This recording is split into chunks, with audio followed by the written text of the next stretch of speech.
ये छोटे बबल एक दिन आपकी जान बचा सकते हैं। ये दरअसल बहुत छोटे रोबोट्स हैं और बिल्कुल वहां दवा फराहम करते हैं जहां इसकी जरूरत होती है।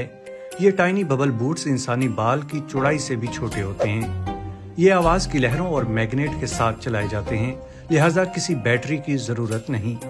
इन्हें दुरुस्त तरीके से चलाने के काबिल होने का मतलब ये है कि ये खास तौर पर ट्यूमर जैसी बीमारियों के खात्मे के लिए इस्तेमाल किए जा सकते हैं।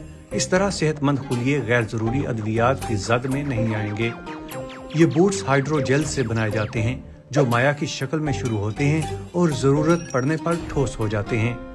जब ये एक बार अपना काम कर लेते हैं तो जिस्म में टूट जाने के बाद खारिज हो जाते हैं। लेकिन ये टेक्नोलॉजी फिलहाल इंसानों में इस्तेमाल करने के लिए बिल्कुल तैयार नहीं है। इसे अभी फकत चूहों में ही इस्तेमाल किया जा रहा है। ताहम एक दिन ये छोटे रोबोट्स हमारे जिस्मों में तैर सकते हैं।